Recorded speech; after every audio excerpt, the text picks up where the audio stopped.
Alright. Hey guys, new video here.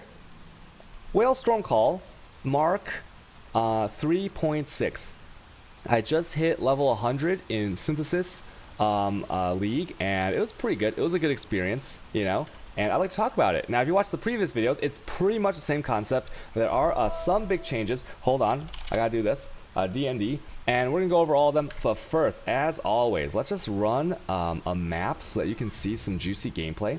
And obviously the game is going to feel exactly the same as all the other videos, but you know, there might be a new person out there watching, and they might be like, you know what is this build? I've never seen any kind of storm call action before, right? So we're just going to do that. We're actually going to do this memory, because I guess like memory is a big part of the game now, right? So this is the memory. So basically the playstyle is you go in there. You want to make sure you cast. Okay, I failed the memory. Usually I don't fail the memory, but I failed the memory there.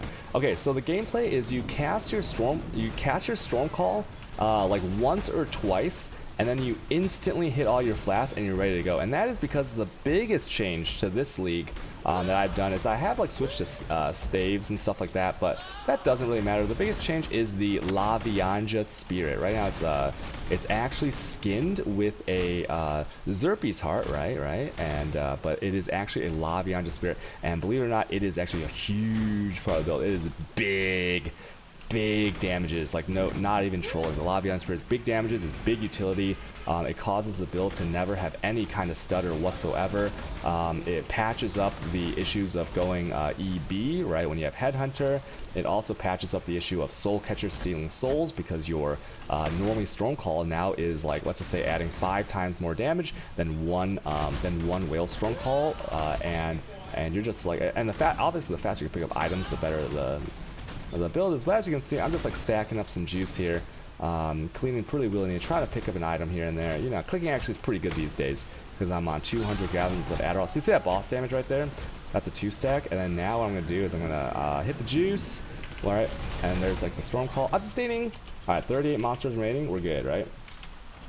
All right, so that was the map. That was like a double beyond, right? So like atypical, but you can see it's kind of like that, and very smooth. Never any stutter. Never ran out of the juice. Never had the I'm out of mana thing, right? So let me dump all of this stuff, and we'll talk about the build. So let's start with just like kind of everything. Imagine you're a new player.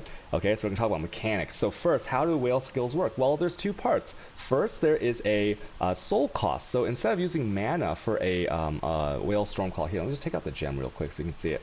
So it uses souls, so you need 30 souls to get the juice and to be able to cast it, right? Now, normally, if you're just using it as a vanilla version, let's say it uses 30 souls, you need to kill 30 monsters to get 1 use. But if I use this flask, a soul catcher, and I use a pathfinder, which will multiply the effects somewhat of this flask, and I use a conqueror's potency somewhere, I don't even know where I put mine. Let me show you. I'll show you this jewel. You get this from leveling, and I can't find it. It's gone. Someone stole it. Hey, someone stole my my conch potency. It's right here. Okay, so this jewel, right? It's like actually a 1 alchemy jewel. This will give you. This is actually the difference between 4 and 5 stacks. And so you put all these things together, and now it will actually reduce the cost. So let's say it's you don't know the exact cost really, but it's like somewhere between 5 and 6, meaning that if you kill like a group of 5 and 6 monsters, you're gonna get the maximum juice. You know, you're gonna get the 1 stack ready to use. So then you kill like if you think about a pack is usually, let's say, like 30, 40 monsters, 50 monsters, you're gonna always have the juice when you kill 1 pack. You will have 5 stacks with my current setup. Okay, POB will be below the YouTube video. You can copy that in to kind of see all the things that either give soul gain prevention or soul cost. So that's how the skill functions. And so it does. So once again, it does use mana. It has the normie version, the normal storm call, and then now the other aspect of it is the soul gain prevention, right? So if you look at the soul gain prevention, it's 9 seconds, meaning that the very first time I use a storm call, right? Let's say you're using the vanilla version, you have to wait 9 seconds in order to use it again. That's like the normal version, all right? But for this version, once again, because of the soul catcher flask and because of the helm enchant reducing the soul gain prevention, I'm actually able to get the soul gain prevention to 0. So basically, I'll just show you right now. If you look at the soul gain prevention in the top right of this tooltip, you're going to see that it is soul gain prevention 2.7, right? And if I pop my my thing, you can see now it is 0 seconds. And why is 0 seconds so important? This is actually kind of like the cornerstone, one of the cornerstones of the build. Soul gain prevention is very important because if you do not have 0, even if it's, let's say, like 0.7, 0.8, because for most people at any level of gear, your thresholds for the strikes an enemy every 0.08 seconds, you see that line at the very bottom of the tooltip, people will either be at 0.09, 0.08, or 0.07 if you have a +2 to duration gems and you're using it in like a chest or something, okay? So at these thresholds, it doesn't matter if your soul gain prevention is anywhere less than that, because the instant that the storm call comes out, okay, you are going to be like obliterating everything on the screen. So you need to make sure that in any situation, your first storm call or your any of your normal storm calls kills and you gain the souls back. Okay, so if you don't have soul gain prevention 0, you will find a lot of situations, especially if you have like bad internet also, and like there's some stutter or some desync and stuff. You're gonna find that you do not always get the stacks, and by stacks I mean just like usages of storm call. I have 5, you can get 6 if you get flask effect on a belt, but that's not really necessary because you're going to end up getting a headhunter if you play these builds anyways. And so you're definitely going to want to make sure it's 0. Okay, I cannot stress it enough to get 0 soul gain prevention. So once again, press my flask, and you can see here 0. Okay, cast time doesn't matter. The souls will always say 0 out of 30, even though you get like 5 stacks. You don't actually have 150 souls, by the way. Another thing to note about this, now that I've talked about soul gain prevention and soul cost, is I want to talk about other soul skills. So sometimes what people will do is they will use another whale skill. So they'll use a haste or a grace, right? And the way the interaction works, if you use multiple, okay, I've seen this on a lot of builds on PoE Ninja, is that when you kill, let's say you kill one monster, okay, it is random. It's not every single whale skill you have equipped getting 1 soul, okay? It chooses completely randomly between all the whale skills that are currently equipped on your character. And so because of that, you might not, off the starting blocks of the map, you might be really slow to get that first storm call, and it's actually really deadly if you can't use your whale storm call all the time, because the whale storm call is basically striking really fast, and you can think of it as an instant and true AoE, whereas the normal storm call is still delayed, right? So if you see right here, I cast, boom. So it's cast, boom. That delay will actually kill you. If you ever played Contagion and Essence Drain, you'll notice that it's the same thing, right? By casting your Contagion first, in between that and the Essence Drain, you can actually get hit and like wrecked. So you want to make sure you're using most of this, okay? So don't use other whale skills with this. I guess you could if you want to, but then you won't be using whale storm call until maybe like, I don't know, 20-30 seconds into the map, and that feels really bad. So don't worry too much about that. Another thing to note that will interact with this, because a lot of times I'm trying to explain the instances that I get asked in Twitch chat, like why can't I do this? Why can't I do that? And so I've explained soul gain prevention, I explained the cost, the stacks, and now let's talk about Soul Eater. So Soul Eater is something you can gain in multiple ways. You can get it from, I think, a belt. You can get it from Zerpi's amulet. You can get it from stealing a rare Nemesis mod that has it. And how the Soul Eater messes things up is that Soul Eater has a radius of, I'd say, about 30. So 30 is like this is my mouse. This is like 30 radius right here. It's kind of like this, and that means any monster you kill within that radius, you'll see an orange line go from the monster to your character on death, and that will steal the soul. So you actually won't gain souls from things killed inside of the circle while you have the Soul Eater. And obviously things killed further away, because it's not a global mod, you don't steal the soul from every monster you kill. Things outside, if you're moving really fast, moving away from monsters, casting your storm call on the edge, and as you can see, I can cast my storm call really far away, right? Make sure you always have this enabled, always attack without moving, by the way, okay, on like pretty much everything except for Lightning Jolt. Because of that, you will still be able to gain a lot of souls with Soul Eater. And then once again, I'll talk about the Laviangas a little bit more when we go over gear. That will help you as well. So that's like soul gain prevention there. Other things to note that is a very interesting skill, because the Whale Storm Call is you can actually get true multipliers on this damage with some item swaps, which I'll also talk about when we go into the gear. And so that's the skill in general. Okay, that's how it works. Mandatory items, right? I get asked a lot, what is like the minimum? What is the mandatory items that I need? And I also post a video below in the info about a budget Stormcaller, right? So the budget Stormcaller will maybe be like 5 to 10 exalts, and I have a video that walks through all those trades. But basically, the only thing that is necessary is you can pretty much get, let's say, you get like a soul catcher, right? That is absolutely mandatory. This helm enchant, I would not play without this, because then you're not a real whale stormcaller. You're just a regular stormcaller that uses whale stormcall sometimes. You need to get a helmet enchant. There's a 20% and 30%. Get the 30% on whatever base you can. It doesn't actually matter. And then other than that, you know, you're going to want to work towards this belt because it's way more fun, it's way faster with this belt, but you don't have to have that. And then you need weapons that have reduction, right? So you need reduced soul cost of whale skills. If it's on a staff or a two-hander, it'll always be 40%. You get this by using a bloodstained fossil, and you can rest assured that although the bloodstained fossil is expensive, the craft is guaranteed. You'll never use a bloodstain and not get reduced soul cost. So once again, two-hander is 40%. If you use dagers for two one-handers or whatever reason, wands or whatever, if you don't care about crit, you can use 2 bloodstained fossils. And then thing to note is that, like, why stave over dagers, right? Because last league and previously I used dagers, and then this one I used staves. Well, at a certain level of gear, you won't actually notice the difference. There literally is no difference in terms of like how you feel when you're doing T16 maps, right? Because it's pretty easy with the skill with this build. And so the stave was because since I switched this early, right, in the second week of the league, or usually I got the second. What was that? At the second week of the league, it was much cheaper and easier to craft on a two-hander base because the bloodstained at that time was 3 exalts, right? And the and so it was just 1 craft and 1 trade versus 2. And if you want to go dagger, what you gain is essentially you will gain 100% extra crit, right? Because you have like some crits or whatever. It's 50% on each one, so that's 100, same as the Eclipse Staff. But then this Eclipse Staff can only get 1 crit chance roll, whereas the I believe tier 1 is 109%, so you can get 109% on 2 daggers, right? So like your effective crit will essentially go up by 3.7% effective crit will go up. So that's big, right? Because if you don't crit, it kind of sucks. And so but remember, if your other gear is solid, you will not notice the difference, right? So craft on whatever is easier for you to buy, right? I don't like doing trades, so I don't want to have to buy 2 hollows and 2 bloodstained for my dagger crafts.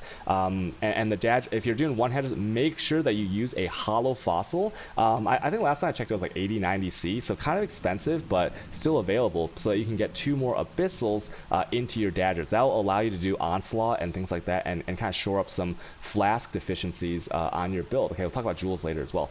So that's the reasoning between daggers and staff. That's actually one of like a very commonly asked question in chat. So overall, it doesn't matter either way. Build is good enough. Okay.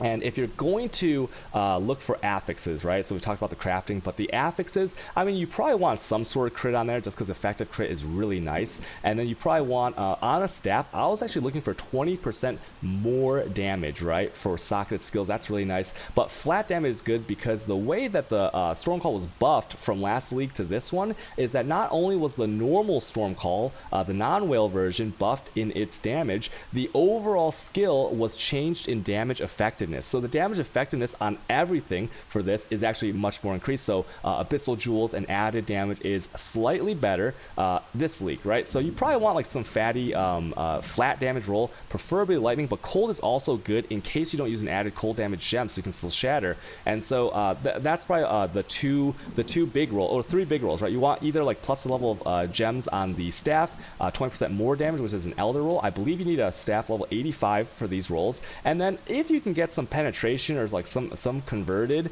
as extra, that's pretty fat too, but that's going to be that stat is going to be like 50, 60, 70 exalts. So you're going to want to maybe just stick with like either a plus level of gems or a 20% more multiplier, and then maybe a crit and a either a flat or a spell damage roll. It doesn't really matter. Okay, daggers, you're looking for definitely get the crit, because if you're going to go 2 daggers, you get 100% extra crit if you roll it, and hollow fossil, and of course the same stuff, but not the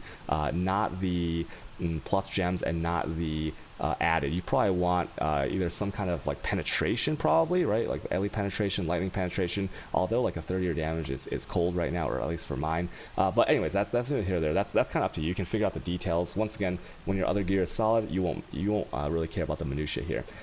Talk about the helmet. So I've already talked about getting the enchant in here if you're going to do a Max speed boy, you'll probably do a Devoto's Devotion, right? 20% movement speed. It's got a high level of evasion for whatever reason if you can't hit your 45k evasion cap. And so that's like the starter one. You can also use the Start Conjus if you want. That's evasion based. I'm using a Lion's Pelt because that's like the best evasion helm that I can craft on and easy to get the enchant. I used a Pristine, a Hollow, and I tried to use a Metallic. Right, these are the 3 fossils I'll start with a helmet because you know, you can get the big life roll, you can get a percentage life roll. That's a subterranean and it's only gettable from the fossil. And then the metallic, what you're looking for is -9 lightning res. But if you watch the map I just did at the beginning of this video, what you're gonna see is that 90% of the mobs were like off screen, out of the radius of the -9, so really it would only be for like single target. So I guess if you care about that, you can get it. If not, maybe just get the life. And then what the hollow does is adds a abyssal socket, and in the abyssal socket you can get up to, I believe, 45 life, which is huge, right? Because then you have a 150 plus life helmet,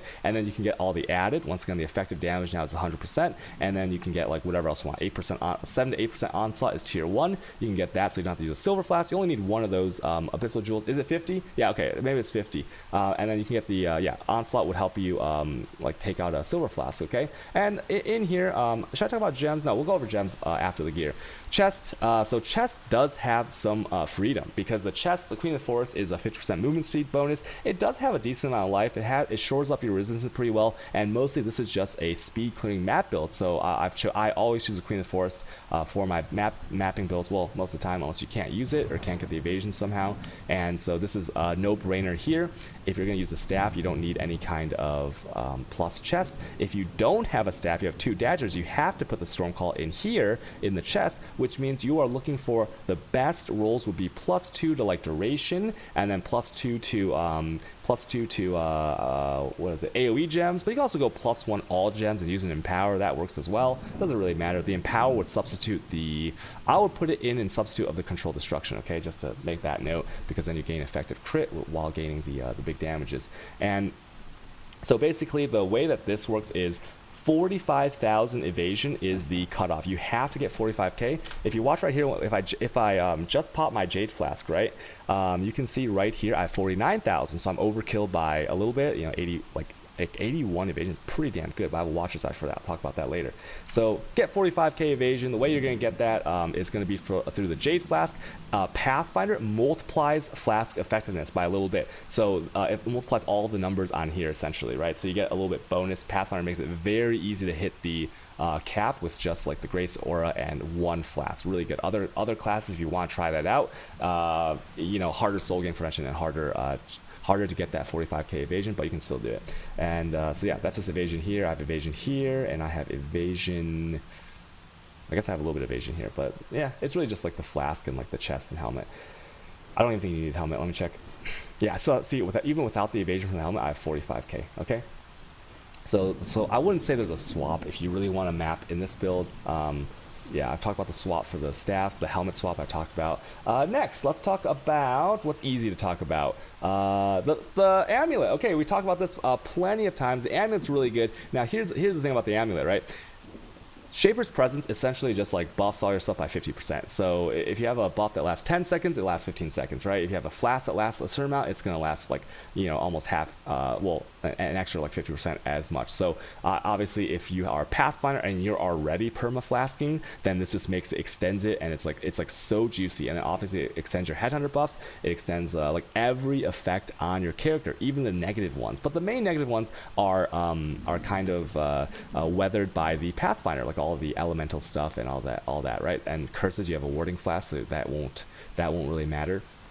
So it has life, it has the Shaper's Presence, which affects every single buff or every single effect on you, which is the main reason you use it. Temp Chains, if you don't have +1 curse, you don't even use the Temp Chains, right? I would use like an LE weakness on hit. And if you do have a +1 curse, the good thing about this Temporal Chains is that the Temp Chains can be like 5 or 6 linked, and it will still cost 0 mana because it's 100% reduced mana reservation, right? Really good thing there. And that's like, if you use a staff, you can put Temp Chains in the chest and get like 5 5 link. It's crazy, right? Like Ink AoE, Blasphemy, Enhance, Empower, and then like whatever else you want.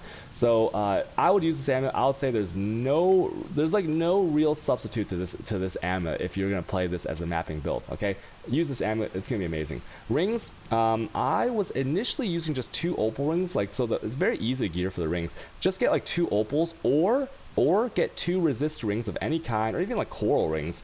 Any rings that will shore up your resist and give you like a little bit of life and possible damage is secondary. So life and resist, shore those up first and then go for the damage, right? And if you can get all your resist, I think this is an insane combo. Getting a Mark of the Shaper, very cheap ring actually, and then making sure that your other ring is an Elder item so you get the bonus, right? Because this is like life, it's like damage, and it's got like cool effect. Volatile is very nice, and then the other ring is just like a random like diamond ring that I could find. Not bad, right?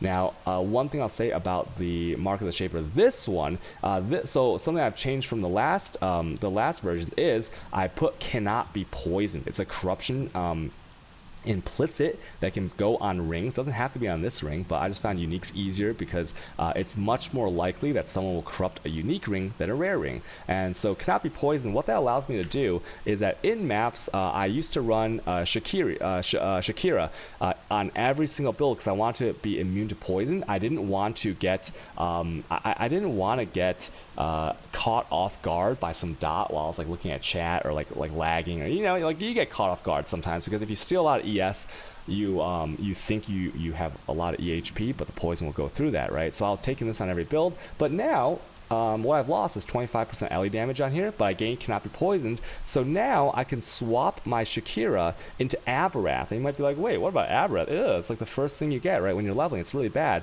Well, actually, if you're using a Headhunter, what will happen is like when you steal ES, right? And you don't have the full ES and you touch a burning ground, and there's a lot of things in this game that can burn you, right? On the ground, like all this stuff, it will actually not tick down your ES. Okay, the burning ground is like different from ignite. Okay, so ignite you're never affected by because you're a pathfinder, but the burning ground will tick your ES. So instead of like starting with 0 out of 20,000 ES or 0 out of 10,000 ES, I now have 10,000 ES, and when I'm on the burning ground, it'll still regen. And if you take some leech, like there's some like amazing things you can do on the skill tree, like going up here for this energy leech, but you know, I already got to level 100, so I won't be trying that. But your ES will give you, like by taking this Pantheon, your ES increase is a massive EHP bonus on average. It will actually save your life, I believe, a lot of the time, okay? Because you'd be surprised at how often you have like a buttload of ES. So really recommend trying this out. On my next character, I'm going to be trying this out a lot instead of this. And but if you don't have the poison immunity, just go ahead and take Shakira. Very safe. Doesn't really matter. The main Pantheon here, Soul Lunar, just for a little bit of movement speed. That's about it. The other things are bonuses, but it's all about like getting a little bit of movement speed. Okay, so we talked about the rings. Belt Headhunter. So what does this steal? This steals many types of ES. It steals speed. It steals damage. Everyone that knows about this belt. Nothing really to talk about here, right? Just get it if you can. Currently, it's about 50-something exalts. If you're farming T16s, you know, maybe try to get a map that can get the doctors, the nurses, things like that, because you will want this if you're playing a very fast build, right? Just makes it more fun, makes it more speedy, and also it is defensive because massive ES. Okay. Let's talk about the gloves. Gloves are exactly the same as the previous video, so I won't go over this too much. Rampage, massive damage boost, 20% movement boost at max. If you're running beyond, you're always going to have 1,000 monsters stacked pretty quickly in a map, so you're going to get the max boost right away. LE weakness on hit doesn't have to be level 12, it could be level 10, and that will cost you about, I don't know, 3 or 4 exalts if you want to get these, but if you don't want to get that, it's a 1 alchemy item. So get the Shadows and Dust, crit multi. You can also use Null and Void and Flesh and Spirit if you want. Those are also choices there for a swap. Okay, and then so yeah, that actually hasn't been updated. The boots has not been updated since the previous league. You're basically looking for the fastest move speed overall that you can get, as well as getting resist that shore up your whatever you're missing, and then a little bit of life if you can. I mean, there is synthesize this league, but it's super expensive. Like these aren't even 35%, but I was able to get a 8% movement implicit early. Like if you really want to go full potato, this league, I don't know if it's gonna be in future leagues, but you can get movement speed, you can get onslaught, you can get some crazy stuff. And I took leech because the leech is like, you always want a little bit of leech somehow, right? Because you want to fill up your health when like you're not you usually don't take damage, but you just want some amount of leech on this build no matter what. The mana leech doesn't matter because I'm going to talk about the Lavianga soon, but get these boots with life resist and then some kind of move speed, whatever you can afford. Shouldn't be that bad. What else did I talk about? Okay, now for the flasks. Now the flasks, this is a little bit flexible, okay? A little bit flexible depending on what you want. But I would say the prefix on here is it doesn't matter. But you want warding because if I hit this, you'll see, look how long that lasts, right? And now imagine that 50% longer because of my Shaper's presence, right? And then think about like, I'd never run out of this and I have a chance to not use that. So you are immune to every single curse on every single map. You don't need to reroll for any of that. Diamond Flask basically rolls your crit chance twice. Amazing. This one, Soul Catcher. I've talked about this enough. It's mandatory for the build. Alchemist Quicksilver Flask of Adrenaline. This is just for the maximum move speed because it gets multiplied by the Pathfinder. As for the suffix, the Adrenaline, that one you can actually take off. So if there's something that you're missing that you need a suffix for, just throw it on here. Okay, you can throw it on the Adrenaline, but you will notice a big loss in speed. This one, Jade Flask of Reflexes. You want to get as close to 100% as you can, and then you want Alchemist probably. Okay, and then you can also buy like quality on it, but this is like probably the best flask for this one. And then this one is the Lavianga. So this one actually warrants talking about. Now this one, you want the shittiest one that you can afford. It's kind of counterintuitive. You want lowest, which is 30% increased recovery, and you want absolutely no quality on it, because unlike the utility flask where when you quality it gains duration, this one actually just gains more mana over that 7 seconds. So you want the worst one that you can get. And the reason is, if you look at my mana right here, I have 231. So like if you look at that, look, you see how fast that fills up? So I press my Laviangas. Okay, right now imagine that with bigger buffs, and it's gonna go instantly. So the reason this is so good, the interaction here is between these two flasks, right?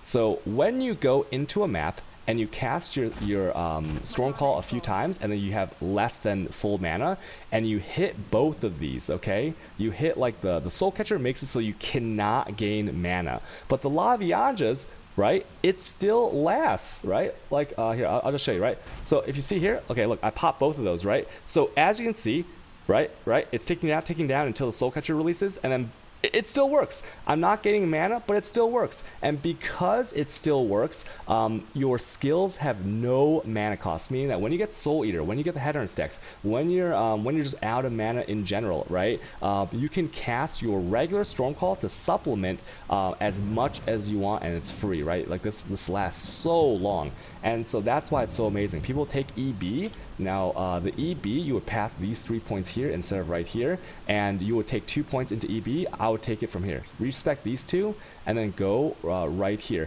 And it's crazy because people are like, why don't you just go EB? Well, EB is 2 points on the skill tree, right? Like, why would you want to waste 2 points? And then if you do go EB, okay, you lose EHP. Think about your average energy shield in a T16 map, right, like a juiced one. You have so much energy EHP that you are losing on your life if you go to EB, and that is that's protection, right? If you have like, I mean, I'd say on average like 8 to 10k, right, EHP for free that you don't get if you take EB. Another thing about this is even if you have EB, if you don't steal the stacks, let's say you're a normie and I have 237, right? I have 230 mana right here. Like look how fast it is to run out. You see that? So even if you have the EB, you can still run out. And what happens when you don't have the stacks of stolen ES and you have some haste or some Soul Eater? There's absolutely no way that EB is going to sustain you. It's ridiculous, right? So the EB is actually garbage compared to what you get from this. So that's why I'm saying it causes the build to never stutter. There's no it makes it completely smooth to play. You gain the EHP, that's defensive. Smooth to play is utility, and then damage. Because if you can cast your normally Stormcall along with this, obviously it's like not as much damage, right, per one, but when you're casting it, it's more damage, more stuns possibly, like if you need another area to be covered by Stormcall. And then on bosses, you know, it's a more multiplier. And then with the Soul Eater, it is like 5 to 10 times more damage if you're spamming this down, right? So it is pretty crazy when you're able to use this. So it's amazing. So this flask now is just it's just insane. And the swap for this, if you don't want to use this, okay, whatever reason, you could just use EB, fine. So the swap for this would be a Dying Sun. And the Dying Sun, what you want to do is you want to make sure you get 25% 25% AoE on the Dying Sun. And the reason for that is because if you use an Intensify level 2120 over 2020, and you have a 25% Dying Sun with this current skill tree, you will actually gain 1 radius, because this is a 5% increased AoE over an increased duration. And this actually works with the whale skill, by the way. We'll talk about when we talk about the gems. And so that's a little secret interaction for 1 free. So you're getting 1% increased AoE on your gear, and you get 1 radius. It's insane. So yeah, definitely get that interaction with Dying Sun if you want to not use the Laviangas. Another swap is a Vingtars. The Vingtars, actually on my build, the maximum rolled added damage might be a little bit better than penetration now that it's 100% effectiveness, but you don't have to. You can use penetration for more safety on the big boys. It's probably better. So you can use a Vingtars, and then also a Vingtars in the Delving is actually my choice. I really like the Vingtars in Delving, and so I do. I have like the Flask swaps right here. See, I use this Dying Sun and I use this one. The Dying Sun, to note, you can actually have a 3% increased charges. A lot of people go for a reduced and a 25%, which is very expensive, but you can actually get 3% increased and it'll still be 2 uses. So there you go. You can do that. Okay, and then obviously Vingtar's roll is like you want least increased charges used and the highest added. Okay, and then so that's the Flask right there. I won't talk too much about more about that because most of you guys will probably know this stuff. Let's start with the skill tree, Pathfinder, things like this. How did I take my ascendancies? The first one I took was when I was leveling, I took this into this into this into this. So this was the Uber lab, right? So 1, 2, 3, 4. This is just movement speed, so it's whatever. And there's really no swaps there. In terms of jewels, I've talked about this in previous videos, so I won't go over it too much. The intuitive leap, corrupting blood can't be inflicted on you. The overcharge is so I have all my flasks up at all times. And then over here is a very efficient node right here. Now you do need corrupting blood because normal bleeds won't kill you. Corrupting bloods will kill you. On any build, I'll recommend corrupting blood, even dot builds, because the magic one that you get a stack per monster killed will still be on you if you're a dot build, non-hit build, and if you're killing some sea witches or something, you're gonna get wrecked. And if you're a hit build, then obviously the nemesis one is on hit you stack 20 in like half a second, right? That sucks. So get corrupting blood somewhere on a jewel. It's just easiest to get on unique ones. Skill tree, not many swaps here, right? Besides the Eldritch Battery up here. You could go like Mind Over Matter if you really want to go like EB and stuff like that, right? But this is pretty standard for the tree. Jewels, what you're looking for, you have to have 1 conk potency, 1% mana reservation is really good. These are eye level 1, so they actually can't roll a lot of the corruption, so don't try to like corrupt. Don't buy. Okay, there was like this one league where I bought like a bunch of these trying to corrupt them for something, and I realized it's a level 1 jewel, so I like debated myself because I was trying to corrupt other things, but so don't do that, right? Just buy this regular one. Okay, other than that, I mean, you could go stave nodes. There's a lot of like stave nodes that you can like play around with. This is like 2 AoE right here. This is like 2 radius right here. If you really want to go full potato AoE, I mean, you could try it out, but I mean, like, do you really need more AoE? Not really, right? Because your Herald Device is clearing everything. And as for the abyssals, once again, try to get life, try to get a tier 1 onslaught on 1 abyssal. That's all you need. I have 2 just because like it was hard to shop for the damage ones, so I was like, whatever, I didn't want to spend too much time.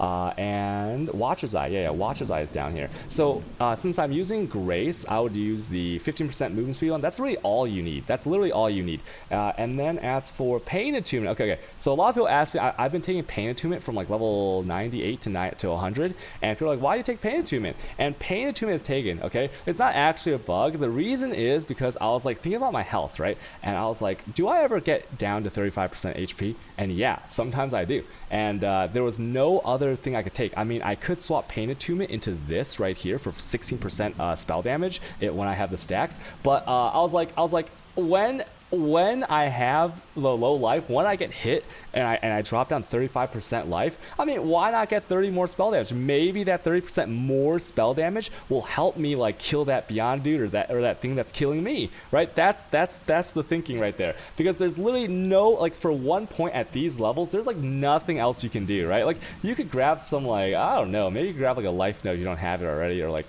get closer to some like double damage 2-pointer or something, or like this. Like, I didn't have anything to put my points into. I could put into like Dreamer maybe, okay? So I don't ever like mess up my Laviangas, or like a bigger what's it called, like risk You know what I'm talking about, right? So I didn't have anywhere to put it. That's it. It's not. I was telling people on stream that I was bugged out for like the last 2 days, but it's not. I was just using it because I'm an idiot. Okay, so yeah, you don't really need this one, okay? So yeah. When you're leveling, things to get, things to drop, right? Level 80 is pretty fast, so I would just drop all the life. When you're leveling, drop all the life. Drop like the cast speed, drop crackling, drop throat seeker, drop cruel, drop quick, and drop these two, and then like, oh, drop this section right here. Oh, definitely drop this right here, and then you'll be good. You can fill out the rest as you go, right? Oh, drop this too. Drop LE focus. Don't do that. And yeah. Okay, gems. So we're done with the skill tree. We're done with like all the silly stuff on here. Let's talk about gems real quick. Stormcall. This has all been discussed in previous videos, so this is pretty standard stuff. Less duration, cold damage, because I found that although cold damage isn't the most damage, it makes it so that your shatter is reliable. Without this, Herald of Ice on certain maps is not reliable for your Herald of Ice won't go off all the time if you don't have this. Okay, trust me on that. Even if you have added cold somewhere else. Control destruction is really good. You can switch this for crit multi if you want like 3.7 increased effective crit, but a tiny bit less damage. Increased crit strike chance, nothing to see here, you know, and then intensify. So people say that intensify doesn't work with whale skills. It absolutely does. I'll show you right now. You see the stack up here? I have 4 now. This actually applies to the Whalestorm Call. You can see it in the radius, in the visual, and you can see it in the ramp up damage on bosses. Okay, so it's actually broken. It does work with the whale version. So you have 5 stacks of Stormcall as a normie, right? After the 4th cast of Whale Stormcall, because the cast time when you're fully juiced is like very small.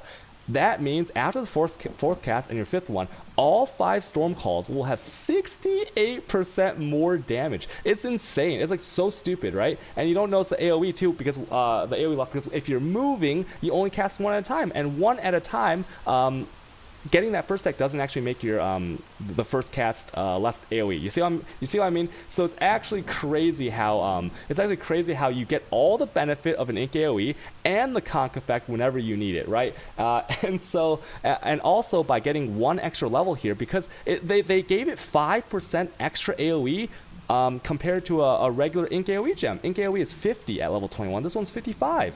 And so you can get one. So by getting this from 20 to 21, you get 1 more radius, actually. That's so stupid, right? So that's the skill gems there. In here, I'm just leveling.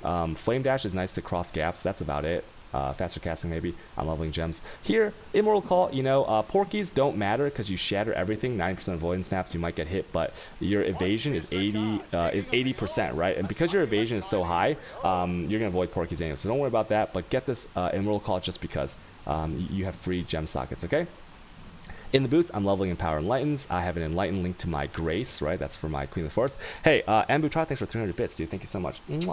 In here, I have Enlightened to Herald of Ice, Ink AoE, because I want my Herald of Ice to cover more there is overlap, right? So overlap is technically a more multiplier for cleaning up trash. And then innervate. Innervate goes off all the time. And the innervate also, what happens is the innervate is a global buff, not just for the AoE, but the innervate will also affect my storm call. Remember, storm call is 100% increased effectiveness. It's amazing.